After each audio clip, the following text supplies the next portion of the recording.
pour que nous puissions, par après, comprendre les œuvres de la 11e heure. Nous allons d'abord nous mettre dans les mains du Seigneur. Nous allons prendre quelques minutes pour tout simplement faire une introduction, poser les bases et on va suivre bien sûr les séries, une série et on va approfondir au fur et à mesure.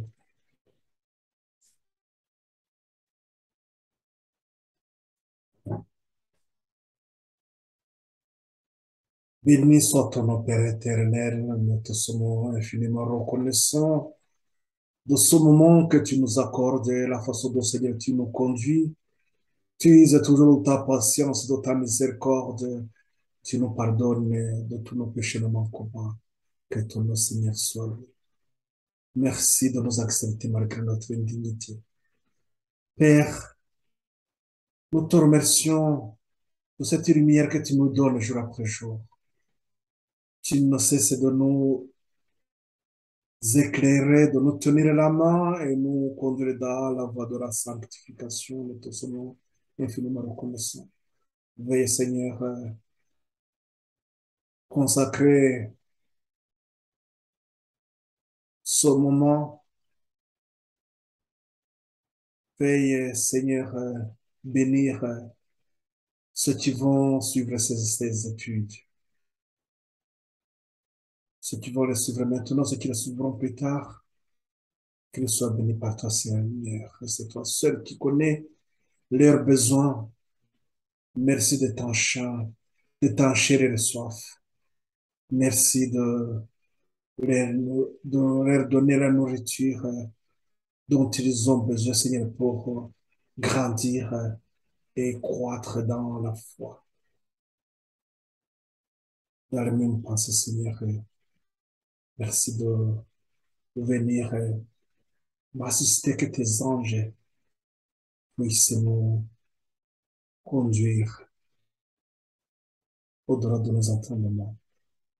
Nous te remercions, Seigneur, de tout ce que tu pourvois pour notre bien-être. Au nom et pour la gloire de notre Seigneur Jésus-Christ, nous te remercions. Amen.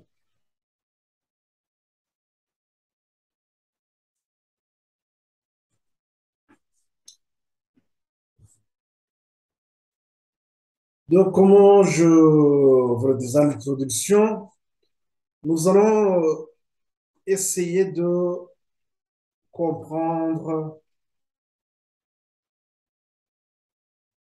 les ouvriers dans la vigne du Seigneur et en partie spécialement, nous verrons à la fin les ouvriers de la 11e heure. Donc, nous comprenons que nous abordons les ouvriers dans la vigne du Seigneur, mais la visée, c'est beaucoup aller pour comprendre les ouvriers de la 11e heure. Tel que donc, nous avons cette parabole qui est donnée dans Matthieu 20,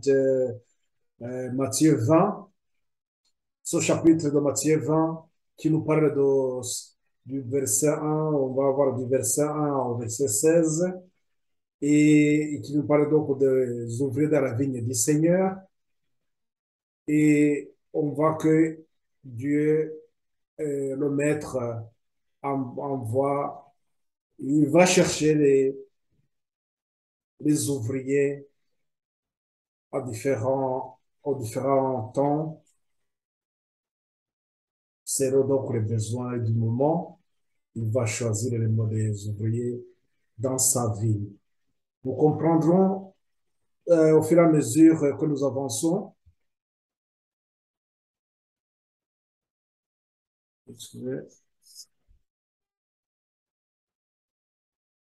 Donc, nous comprendrons au fur et à mesure que nous avançons. Et il va falloir comprendre ce que c'est la vigne du Seigneur. Il va falloir comprendre ses ouvriers et les différents temps aussi, les heures, parce qu'on nous parle des ouvriers de la 3e heure, la 6e heure, la 9e heure et la 11e heure. Il faudrait qu'on arrive à identifier tous ces ouvriers qui ont été envoyés dans la vigne du Seigneur. Et comme je vous disais que donc là, il s'agit de, nous allons faire une série d'études. Et je vais d'abord vous donner un aperçu général qui va nous permettre d'orienter donc notre étude. Et bien sûr, ça va vous permettre, vous aussi là où vous êtes, de prendre ce temps de faire le lien ou même, s'il le faut, aller aussi même dans d'autres études,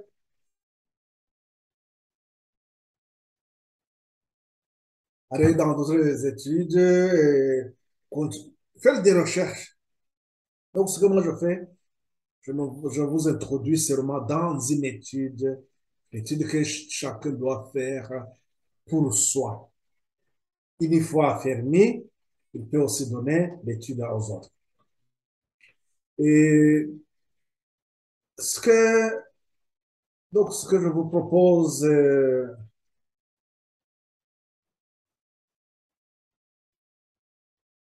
donc les ouvriers de la 11e heure,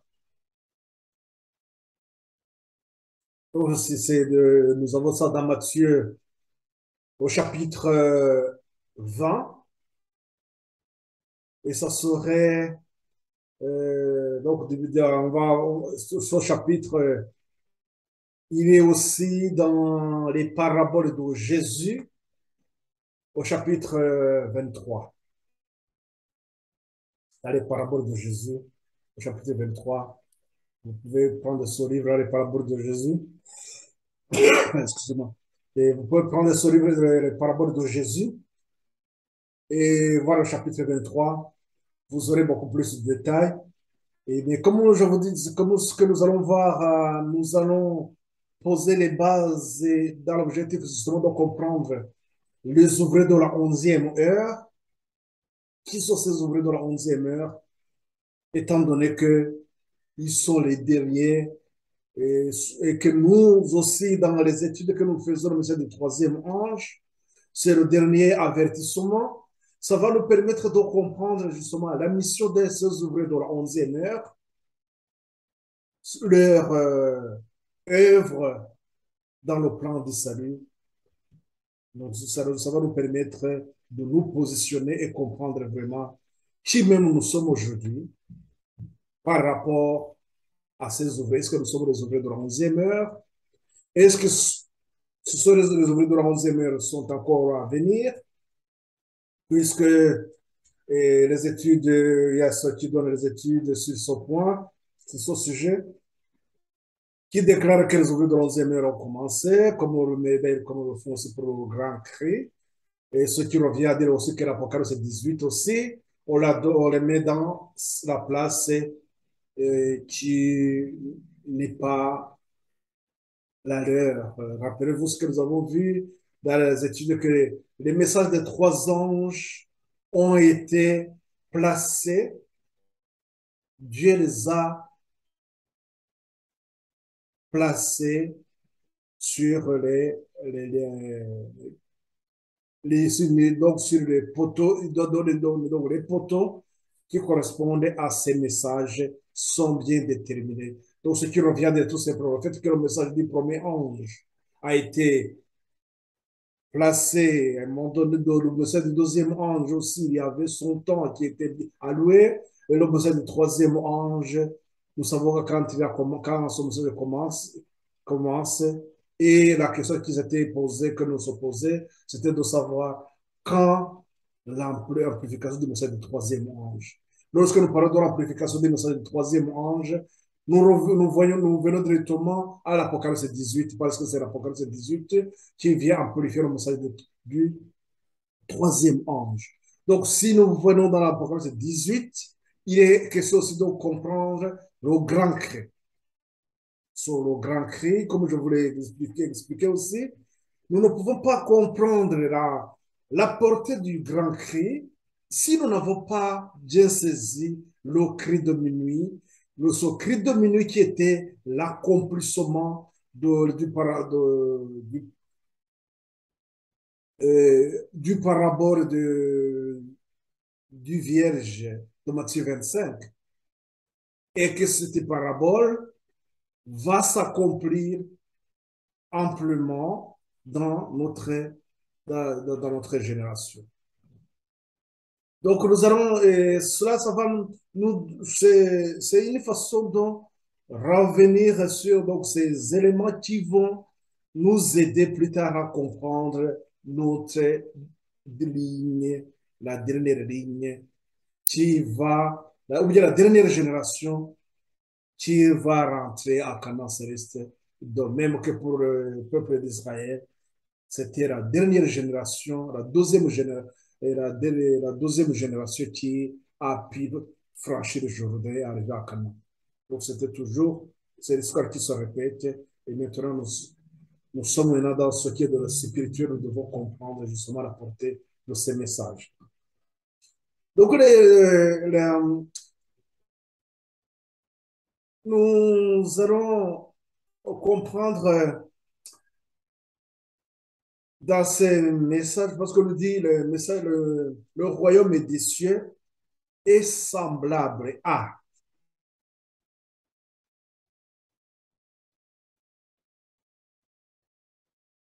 Pour bien comprendre ces sujets, d'abord nous comprenons qu'il y a une ligne, ou bien la fin,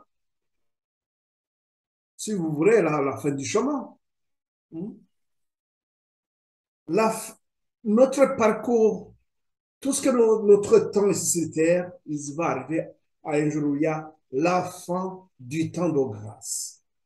Et c'est ce que dans les enseignements que Christ donnait, il disait, voilà, le royaume des cieux est semblable à. Il donnait des paraboles, et ces paraboles nous arrivent à mener les pensées des gens à comprendre cette ligne finale qui est la fin du temps de grâce. Sautant où Christ aura terminé son œuvre de nous sauver. Lorsqu'il va terminer, lorsqu'il va enlever ses habits sacerdotaux,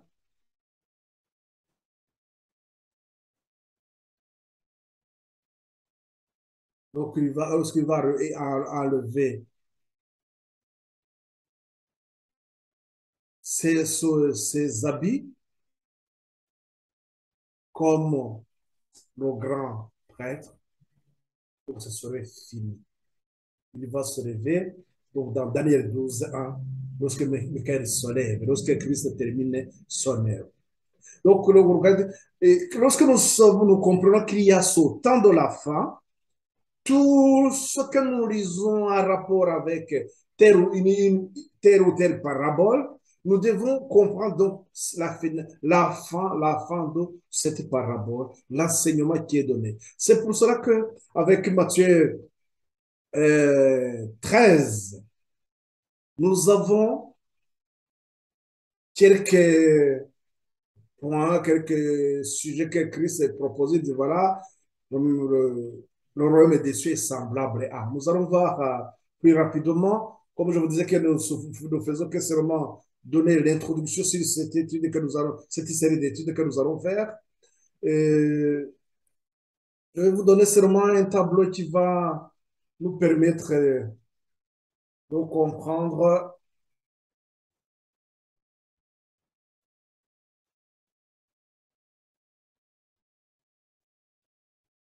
Ce tableau qui va nous permettre de comprendre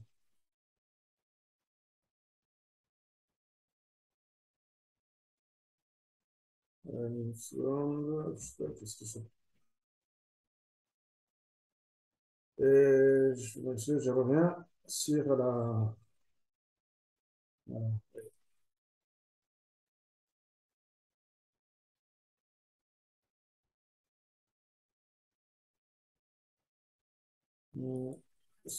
permettez, là, il y a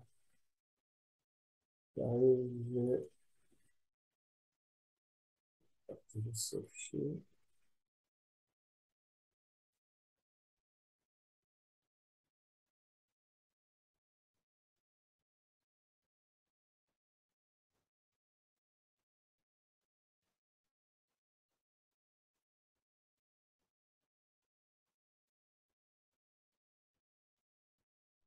Et seconde, j'arrive à terminer ça. Mettre